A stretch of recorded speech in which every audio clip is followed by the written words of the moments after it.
பிஸ்மில்லாஹிர்ரஹ்மானிர்ரஹீம். அஸ்ஸலாமு அலைக்கும் வரஹ்மத்துல்லாஹி வபரகாத்துஹு. Good evening. நான் பேசுறது கிளியரா விளங்குதா பிள்ளைகள்?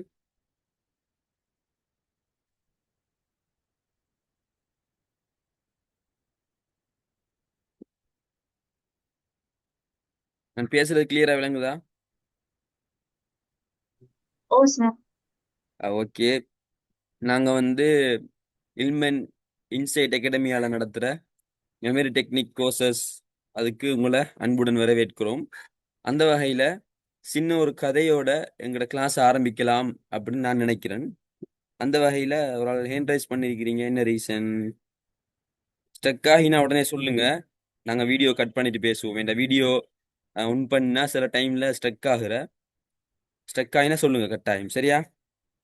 நாங்க ஒரு சின்ன கதையோட எங்கட இந்த கிளாஸை ஸ்டார்ட் பண்ணுவோம். கொஞ்சம் இருங்க.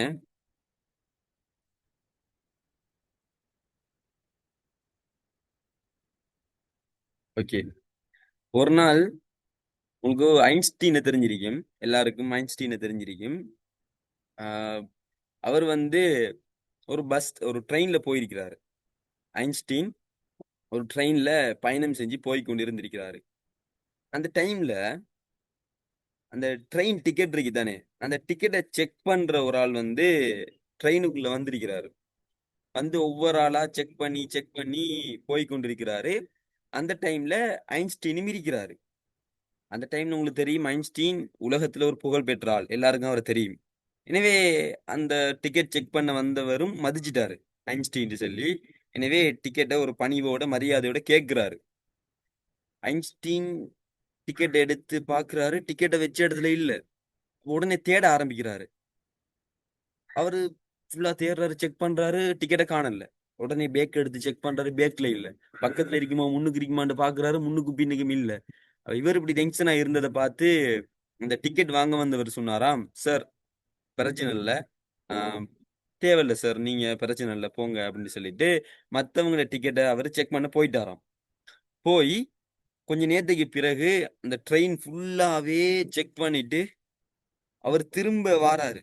திரும்ப அந்த வழியால போறதுக்கு வெளியாகிறதுக்கு வரும்போது ஐன்ஸ்டீனை பாக்குறாரு.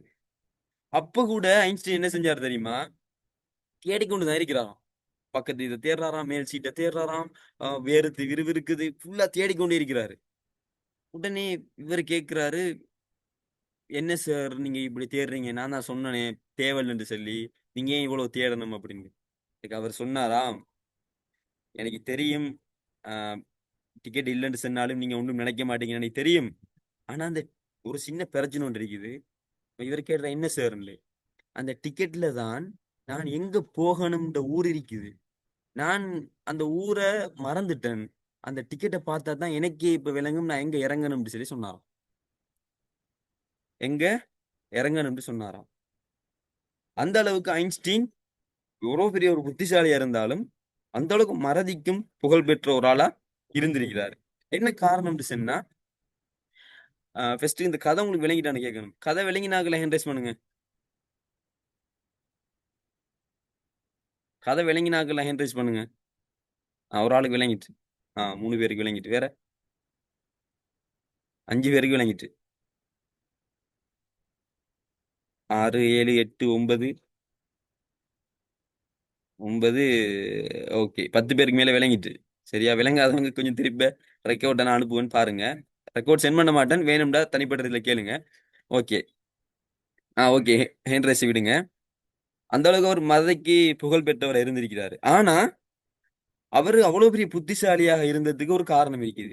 அது வந்து அதை நான் பின்னால சொல்றேன். இமேஜினேஷன் பவர் அவர் யூஸ் பண்ணாரு. அது அவரே சொல்லுவாரு. சரியா? ஓகே, அதை நாங்க பிறகு பார்ப்போம். இப்ப நான் உங்கள்ட்ட கேட்கிறேன். கொஞ்சம் இருங்க.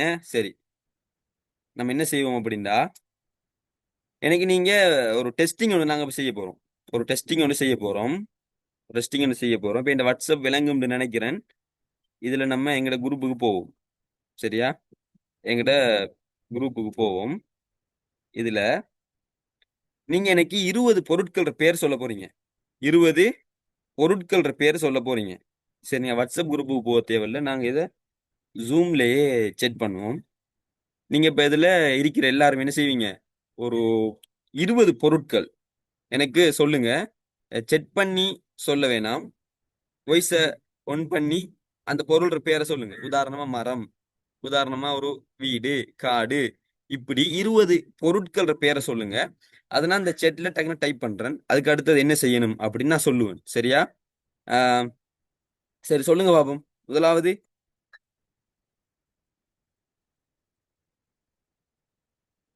கதிரை.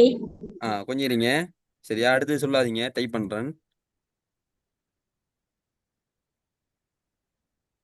நான் தமிழ்ல டைப் பண்றேன். தமிழ் இங்கிலீஷ்ல. முதலாவது கதிரை. ஓகே, இருங்க.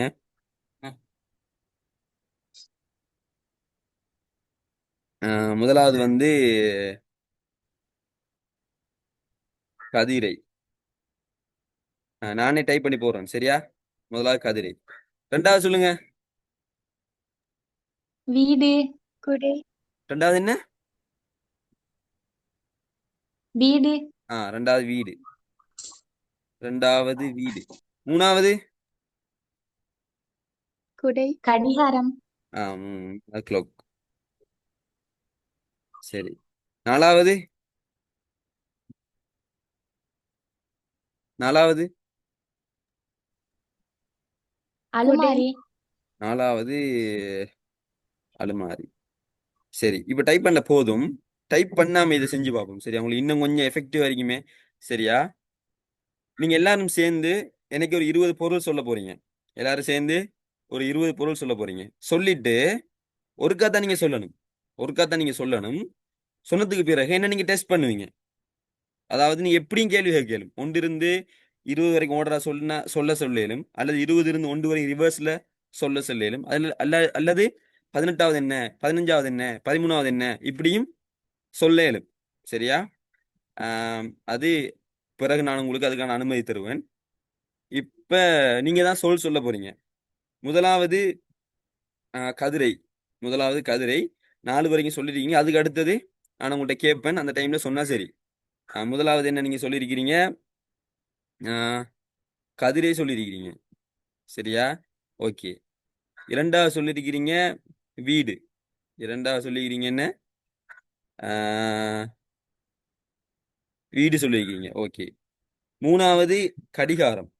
மூணாவது மூணாவது கடிகாரம் சொல்லியிருக்கிறீங்க. நாலாவது அலுமாரி. நாலாவது அலுமாரி சொல்லியிருக்கிறீங்க. ஓகே. ஐந்தாவது என்ன?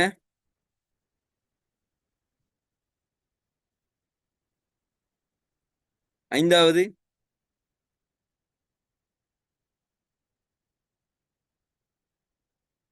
யாராவது சொல்லுங்க. ஐந்தாவது ஏதோ ஒரு பொருள் ஒன்று சொல்லுங்க. போன். போன். ஐந்தாவது போன். சரியா? ஐந்தாவது போன். ஓகே. ஆறாவது? பேனை. ஆறாவது பேனை. கொஞ்சம் இருங்க அப்படியோ. ஆறாவது பேனை. ஏழாவது முயல். ஏழாவது முயல். ஏழாவது முயல். எட்டாவது? எட்டாவது கார். மரம். கொஞ்சம் இருங்க. கொஞ்சம் இருங்க. எட்டாவது ஆஹ், கார் என்ன? உம் சரி, எட்டாவது கார். அடுத்தது சொல்லியிருக்கிறீங்க. ஒன்பதாவது பந்து. ஒன்பதாவது பந்து சொல்லியிருக்கிறீங்க.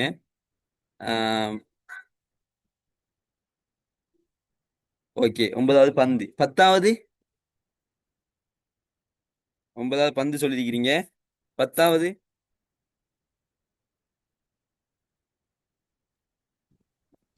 பத்தாவது கெட். சரியா? பத்தாவது கெட். ஆஹ், பத்தாவது கெட். ஓகே. 11வது டோக். 11வது டோக் சொல்லியிருக்கிறீங்க. கொஞ்சம் இருங்க. 11வது டோக். 12? வானம். போத்தல். கொஞ்சம் இருங்க. 12 வானம்.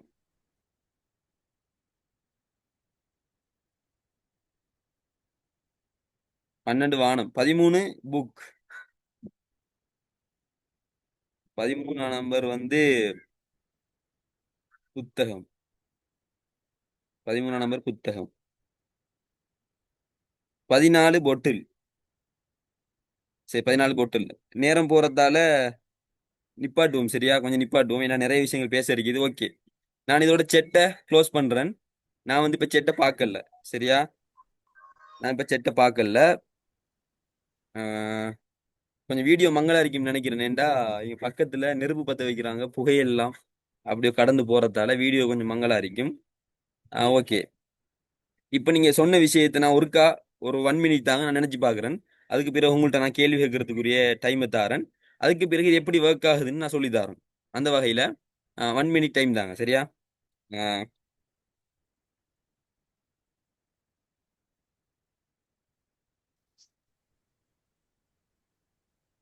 வீடியோ ஆஃப் பண்ணுங்க.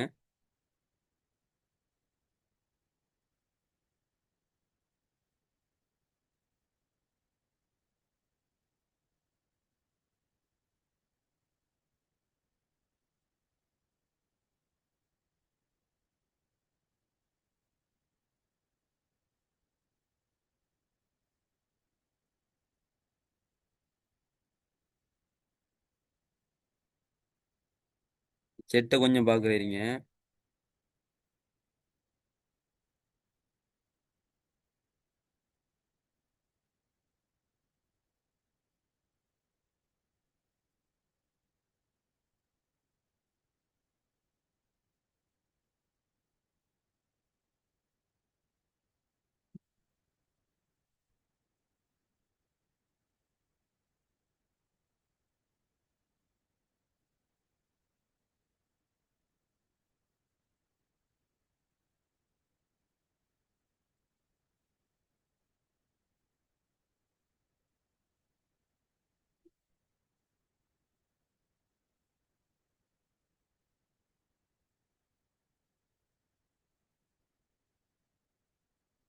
ஓகே, சரியா. இப்ப நீங்க என்ன செய்யுங்கடா, ஆஹ், இப்ப நீங்க என்ன செய்யலாம்டா, எனக்கிட்ட இப்ப 14 இது இதுகள் நாங்க சொல்லியிருக்கிறோம். அதை இந்த செட்ல நான் போட்டிக்கிறேன். அதை நான் பெக் பண்ணிட்டேன். நான் செட்டை பார்க்கல. நான் இப்ப உங்களை தான் பார்த்து கொண்டிருக்கிறேன். வீடியோ பார்த்து கொண்டிருக்கிறேன். இப்ப நீங்க சும்மா கேளுங்க, முதலாம் நம்பர் என்ன, அஞ்சாம் நம்பர் என்ன அப்படின்னு கேளுங்க. உடனே கேள்வி ஒன்று கேட்டீங்க. சரியா, 8ஆம் நம்பர் கார். சரி, வேற சார் 5. 10ஆம் நம்பர் என்னது, 10ஆம் நம்பர் வந்து இது டோக். ஒன்று வந்து சேர். வேற கடைசி சார். கடைசி. நீங்க செட் போட்டிருக்கீங்களா? செட்ல செட்ல தான் டைப் பண்றீங்க. கொஞ்சம் இருங்க பாப்போம். 6ஆம் நம்பர். 6ஆம் நம்பர் பென். 2ஆம் நம்பர் ஹவுஸ், வீடு. வேற 9ஆம் நம்பரா? 9ஆம் நம்பர் போல். 11 டோக். 5ஆம் நம்பர் கேட்டிருக்கிறீங்க. 5ஆம் நம்பர் ஃபோன். 7ஆம் நம்பர் முயல். 4ஆம் நம்பர் கேட்குறீங்க. 4ஆம் நம்பர் அலுமாரி. 4ஆம் நம்பர் அலுமாரி. 3ஆம் நம்பர் சியார். 10ஆம் நம்பர் கெட். 3ஆம் நம்பர் என்ன கேட்குறீங்க? 3ஆம் நம்பர் க்ளோக். 14. 14 நீங்க சொன்னீங்களா? 14 இந்த இது. அஹ், 14 என்ன அப்படின்னு சொன்னா 14 சொல்லலையே. 13 வரைக்கும் தான் பார்த்துருந்தோம். 13ஆவது என்ன அப்படின்னா புக். 12ஆவது 12ஆவது இது வானம். 11ஆவது டோக். சரி, எல்லாம் சொல்லிட்டேன்னு நினைக்கிறேன். இப்போ சும்மா ஓர்டரா சொல்லி காட்டுறேன் பாருங்க. அதிகமா போக போகுது இந்த இடத்துல. ஆம், 14 பொருள் சொன்னீங்களா? நான் கவனிக்கலன்னு நினைக்கிறேன். 14 நான் கொஞ்சம் கவனிக்கல. 14 சொன்னீங்களா? ஓகே. பொருள் சொல்லியிருக்கீங்களா? நான் கவனிக்கல. சரி, பாருங்க. முதலாம் நம்பர் முதலாம் நம்பர் வந்து கதிரை. நான் பார்க்கல. 2ஆம் நம்பர் வீடு. 3ஆம் நம்பர் க்ளாக். நீங்க வேண்டாம் செக் பண்ணுங்க. 4ஆம் நம்பர் அலுமாரி. 4ஆம் நம்பர் அலுமாரி. நான் ரிவர்ஸ்ல சொல்றேன். சரியா, 4ஆம் நம்பர் அலுமாரி. 5ஆம் நம்பர் வந்து ஃபோன். 6ஆம் நம்பர் பென். 7ஆம் நம்பர் முயல். 7ஆம் நம்பர் முயல். 8ஆம் நம்பர் வந்து கார். 9ஆம் நம்பர் போல். 10ஆம் நம்பர் இந்த இது கேட், 11வது நம்பர் டாக், 12வது நம்பர் இந்த இது வானம், 13வது நம்பர் இந்த புத்தகம், 14 நம்பர் பொட்டு. நான் அதை பாடமாகல. ஓகே, இப்போ ரிவர்ஸ்ல சொல்றேன். 14 பொட்டு, 13 இந்த இந்த என்ன 13 புக், 12 13 புக், 12ஆம் நம்பர் வானம், 12ஆம் நம்பர் வானம், 11ஆம் நம்பர் டோக், 10ஆம் நம்பர் இந்த கெட், 9வது நம்பர் இந்த போல், 8ஆம் நம்பர் கார், 7வது நம்பர் முயல், 6வது நம்பர் இந்த பென், 5வது நம்பர் கொஞ்சம் இருங்க, 5வது நம்பர் ஃபோன், அடுத்தது 4வது நம்பர் அலுமாரி, 3வது நம்பர் கிளாக், 2வது நம்பர் வீடு, 1வது நம்பர் கதிரை. ஓகேவா? சரி. இது எப்படிங்கிற விஷயத்த நான் உங்களுக்கு சொல்லி தருவேன். அதுக்கு முதல் நீங்க சில விஷயங்களை புரிஞ்சு கொள்ளணும். ஐன்ஸ்டீன் வந்து எவ்வளவு பெரிய புத்திசாலியா இருந்தாரு. கணிதத்துல, இயற்பியல்ல நிறைய விஷயங்களை கண்டுபிடிச்சாரு. அவர் என்ன சொல்றாருண்டா, இமேஜினேஷன் இருக்கு தானே, அதுதான் அறிவு அப்படிங்கிற ஒரு வாசகத்தை ஐன்ஸ்டீன் பயன்படுத்துறாரு. அவரு இங்க வீட்டுக்குள்ள இருந்தே அவர் கற்பனையால எங்க போவார் தெரியுமா? வானத்துக்கு போவார். அந்த கற்பனையில அவர் யோசிப்பாரு, இந்த நட்சத்திரங்கள் சூரியன் எல்லாம் இப்படி நிக்குதுன்னு சொன்னா அதுக்கு என்ன காரணமா இருக்கும் அப்படின்ற ஒரு கற்பனையில திங்க் பண்ணுவாரு. அந்த டைம்ல தான் அவர் நிறைய கோட்பாடுகளை கண்டுபிடிச்சாரு. அப்ப அவர் தான் சொல்றாரு, இமேஜினேஷன் இருக்கு தானே, அதுதான் அறிவு அப்படின்ட்டு சொல்ற ஒரு நிலைமைக்கு அவர் வந்தாரு. அந்த வகையில தான் நாங்க இந்த இமேஜினேஷனை பயன்படுத்தி பிற்காலங்கள்ல பல விஷயங்களை கண்டுபிடிச்சாங்க. சைக்காலஜில அது வளர வளர நிறைய விஷயங்களை கண்டுபிடிச்சாங்க. உங்களுக்கு தெரியும், நாட்டுக்கோழியை தெரியும். சாதாரணமா ஒரு நாட்டுக்கோழி குஞ்சாகி அது இப்படி பெருத்து நாங்க அறுத்து சாப்பிடுறதுக்கு எவ்வளவு காலமாகும் சொல்லுங்க பாப்போம்.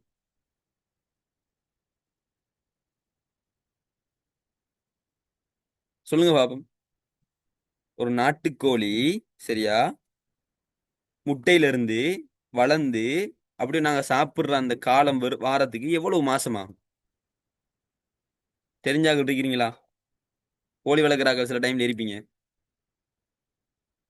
எவ்வளவு காலமாகும்? 7 மாசமா ஆகும். சரி, இப்ப பிராய்லர் கோழி வந்து 6 மாசம் ஆகும். இப்ப பிராய்லர் கோழி இருக்குதானே, இது வந்து வளர்ந்து சாப்பிடுறதுக்கு அந்த டைமுக்குள்ள எவ்வளவு காலம் ஆகுது? எவ்வளவு காலம் ஆகுது? 45 நாள். அப்படி நிறைய சிஸ்டம் இருக்குது. 2 மாசம், நிறைய சிஸ்டம் இருக்குது. இது எப்படி கண்டுபிடிச்சாங்க தெரியுமா? இந்த கோழியில ஆராய்ச்சி செய்யறவங்க பாக்குறாங்க, எப்படி இந்த நாட்டுக்கோழி செயற்படுது, அதோட சிஸ்டம் என்ன, ஏன் இது இவ்வளவு நாள் ஆகுதுன்னு டெஸ்ட் பண்றாங்க. அதுல அவங்க கண்டுபிடிக்கிறாங்க, கோழி வந்து சாப்பிட்டுட்டு அங்க ஓடி திரியுது, நடந்து திரியுது, அதை வந்து வெளியில திறந்து விடுறாங்க. எனவே அதுல எனர்ஜி எல்லாம் கொஞ்சம் வேஸ்ட் ஆகி அது கொஞ்சம் பெருக்கிறதுக்கு நாள் ஆகுதுங்கிற விஷயத்த கண்டுபிடிக்கிறாங்க. கண்டுபிடிச்சு ஒரு முடிவுக்கு வராங்க, எனவே எங்களுக்கு டக்குன்னு கோழி தேவை. இப்ப நாங்க பிசினஸ் பண்ணி பெரிய ஒரு இடத்துக்கு போக இயலும். எனவே கோழியெல்லாம் பிடிச்சிட்டு வந்து அதை அசைய விடாம, ஆட விடாம அதுக்கு சாப்பாடு கொடுக்குறாங்க. அதுக்குரிய ஊசிகள் அடிக்கிறாங்க. இப்படி அடிக்கிறதால ஒரு 45 நாள், 60 நாள்ல அது பெரிய கோழி ஆகுது. ஆனா அதுல நிறைய நோயும் இருக்குது. அப்படி கண்டுபிடிக்கிறாங்க. இப்ப என்ன சொல்ல வரேன்டா, ஆரம்ப காலங்கள்ல இருந்ததை விட இப்ப டெக்னாலஜி, அறிவியல், சயின்ஸ் எல்லாம் அதிகரிச்சதுக்கு பிறகு எல்லாத்தையும் ரிசர்ச் பண்றாங்க. அந்த வகையில தான் பிரெயினையும் ரிசர்ச் பண்ணாங்க. இந்த பிரெயின் வந்து எப்படி இயங்குது, அதுல ஞாபக சக்தி முறை என்ன, எப்படி அது ஞாபகத்தில் நிக்குது, ஏன் மறக்குது, இது எல்லாத்தையும் ஆராய்ச்சி பண்ணி சில டெக்னிக்களை கண்டுபிடிச்சாங்க. அந்த டெக்னிக் மூலமாக எந்த ஒரு விஷயத்தை, மூளை இப்படித்தான் இயங்குதுன்னு கண்டுபிடிச்சிட்டாங்க. எனவே அந்த டெக்னிக் மூலமாக எல்லா விஷயத்தையும் மைண்ட்ல நிப்பாட்டலாம்ங்கிற விஷயத்தை கண்டுபிடிச்சாங்க. அதனாலதான் அமெரிக்கா போன்ற பெரிய பெரிய நாடுகள்ல இந்த டெக்னிக் எல்லாத்தையும் யூஸ் பண்ண ஆரம்பிச்சாங்க. SQ5R டெக்னிக், அதே போல மெமரி பேலஸ், இந்த மைண்ட் பேலஸ், அப்படி நிறைய டெக்னிக்களை கண்டுபிடிச்சு கொடுத்தாங்க. எனவே அந்த பிள்ளைகள் அதை வச்சு சின்ன வயசுலேயே புத்தகமா பாடமாக்க தொடங்கினாங்க. பல விஷயங்களை பாடமாக்கினாங்க கணக்கில்லாம. ஆனா அந்த டெக்னிக்குகள் எங்களுக்கு கொஞ்சம் அறிமுகம் குறைவு. சரியா? ஆரம்ப காலங்கள்ல எல்லாத்தையுமே மைண்ட்ல மனுஷன் வச்சுட்டு இருந்தான். ஆனா கொஞ்சம் காலம் போக போக இந்த லேப்டாப், பென் டிரைவ் அதெல்லாம் வந்ததால அவனுக்கு ஞாபகம் வச்சுக்கொள்ள வேண்டிய தேவை குறைவு. எனவே அவனோட ஞாபக சக்தி படிப்படியா குறைஞ்சி இப்ப எங்களை போல ஆட்களுக்கு எல்லாம் நல்லாவே குறைவு. இன்னும் நாங்க சோசியல் மீடியா அதிகமா பாக்குறதால, ஸ்டேட்டஸ் பாக்குறதால, ஆஹ் இந்த சாங்ஸ் அதெல்லாம் கேட்கறதால எங்களுக்கு கவனச்சிதறல் கூட. இப்ப இந்த கிளாஸை கூட நிறைய பேர் கவனச்சிதறல்களோட தான் கேட்டுக்கொண்டிருப்பீங்க. ஃபுல் ஃபோக்கஸோட கேட்டுக்கொண்டிருக்க மாட்டீங்க. பாடத்தை கவனிச்சு கொண்டிருக்கும் போதே கடைசியா என்ன படம் வந்திருக்குது, இப்ப என்ன படம் பார்க்கணும், இப்ப எங்க போகணும், இப்ப சாப்பாடு பின்னர சாப்பாடு என்ன வாங்கி சாப்பிடுற, அல்லது நம்மளை பத்தி அவ என்ன நினைச்சா, இவன் என்ன நினைச்சான், ஏன் அதால போகல, அவன் என்ன மட்டும் ஒரு ஜாதியா பார்த்துட்டு சிரிச்சிட்டு போனா, இப்படியான அந்த எண்ணங்கள் எல்லாம் உங்களுக்குள்ள ஓட ஆரம்பிக்கும். சிலாக்கள் அதை கணக்கெடுக்காம கவனிச்சு கொண்டிருப்பீங்க. இன்னும் சிலாக்கள் கவனிச்சு கொண்டிருப்பீங்க, தூண்டில் போட்ட மீனை பிடிக்கிற மாதிரி அதை ஒரு சிந்தனை எடுத்து கொஞ்ச நேரம் யோசிச்சுட்டு இருப்பீங்க. மரா டக்குனு பாடத்துல என்ன சொல்றாருன்னு பாப்பீங்க. அதுக்கு ஒரு விளங்கிட்டான்னு கேட்டா விளங்கல சார் அப்படின்னு சொல்லுவீங்க. இப்படி கவனச்சிதறல்களோட வாழ்ற ஒரு காலம் இவ வந்துட்டு. அந்த வகையில தான் இந்த மெமரி டெக்னிக்ங்கிறது ஒவ்வொரு மனிதனுக்கும் அத்தியாவசியமா தேவையான ஒரு காலமாக இது இருக்குது. சரியா? இப்ப பாருங்க, ஏஐ டெக்னாலஜின்னு வந்துட்டு, அது வந்ததால இதை நான் பயன்படுத்த மாட்டேன் இருந்தா யாருக்கு நட்டம்? எங்களுக்கு தான் நட்டம். ஏஐ டெக்னாலஜி இருந்தா எங்களோட டைம் எவ்வளவு சேவ் பண்ணேலும், எவ்வளவு விஷயங்களை சேவ் பண்ணி. அதே போல இந்த மெமரி டெக்னிக் உங்களுக்கு தெரிஞ்சிருந்தா உங்களோட நிறைய டைம்களை நீங்க சேவ் பண்ணேலும்.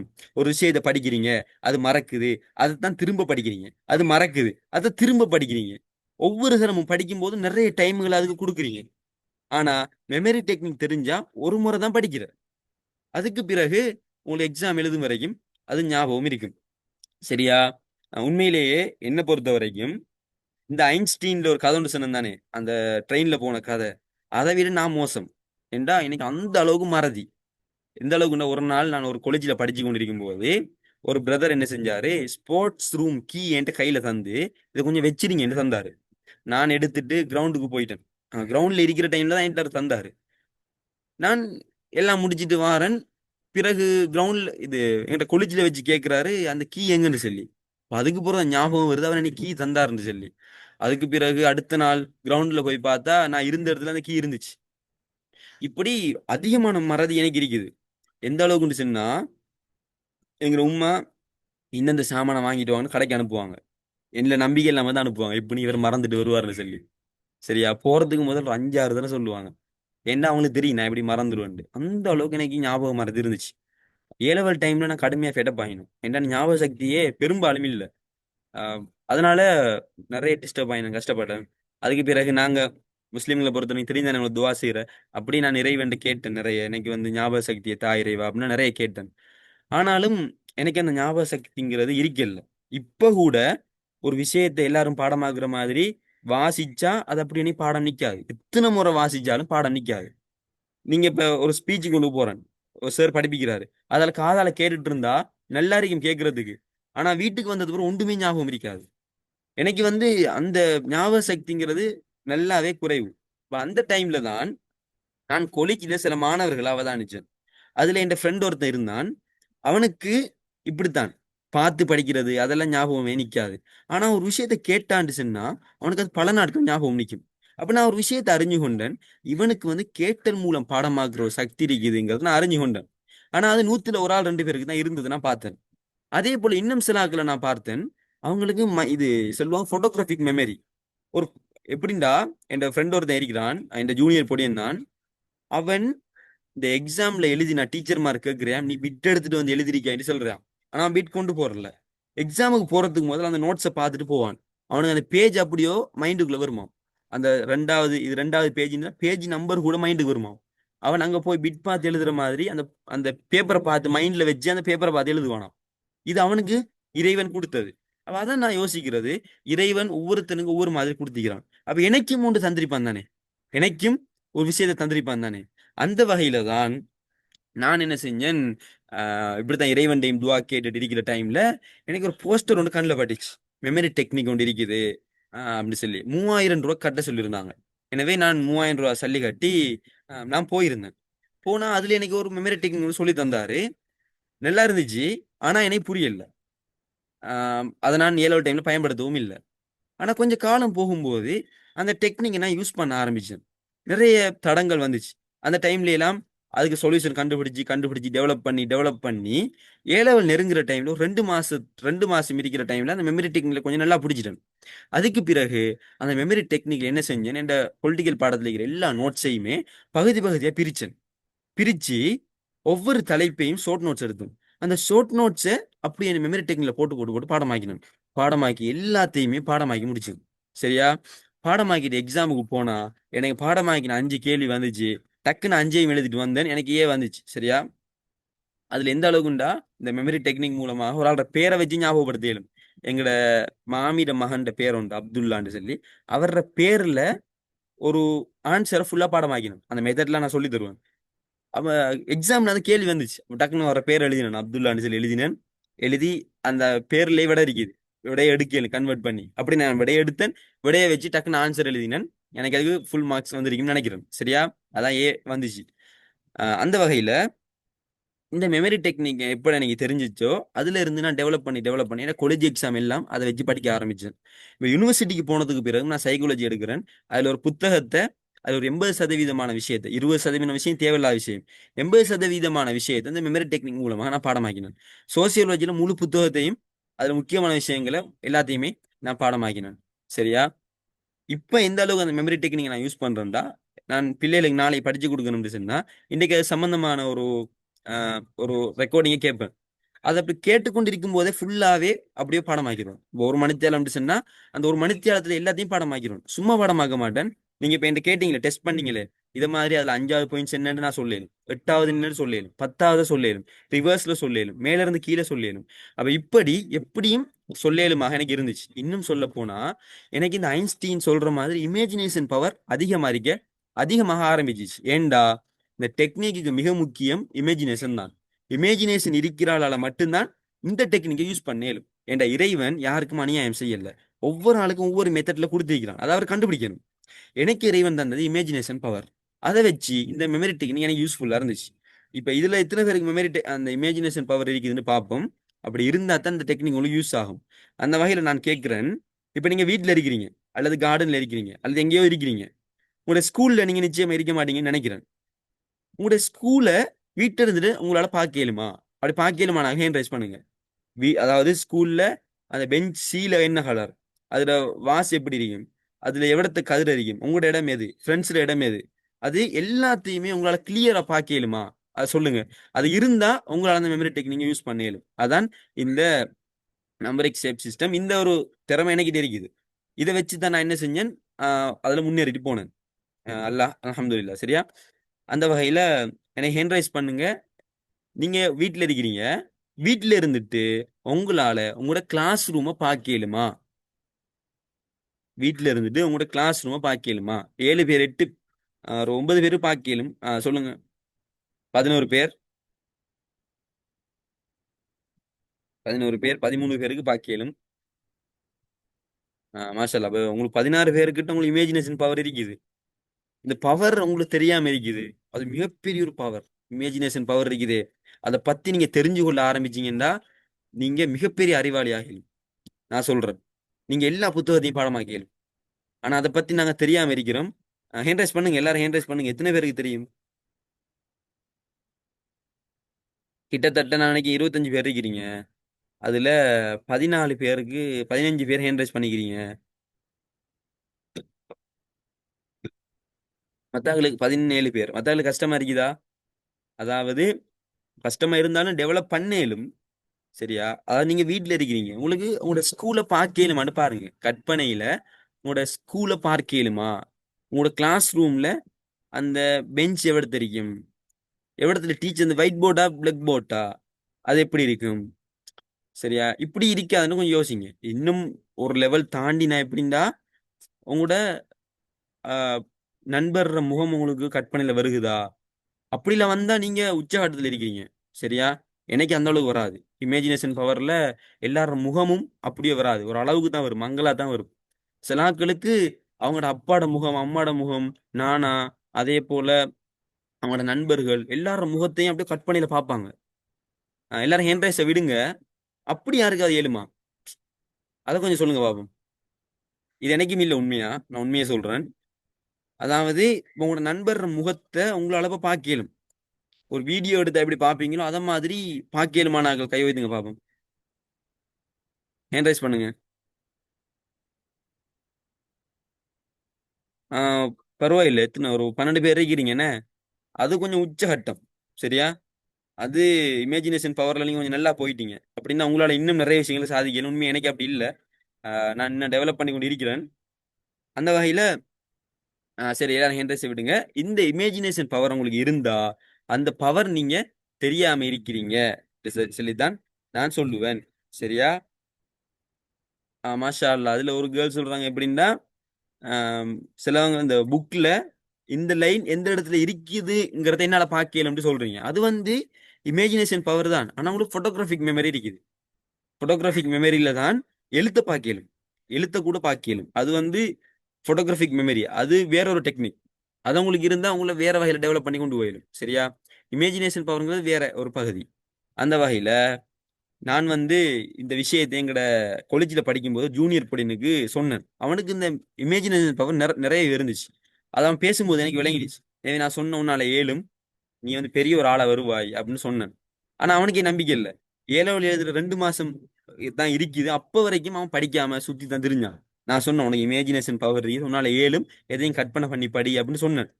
கடைசியா அவன் எங்க டெக்னிக்ல சொல்லி கொடுத்தேன். கொமர்ஸ்ல என்ன செஞ்சான் தெரியுமா? கொமர்ஸ்ல சரியா?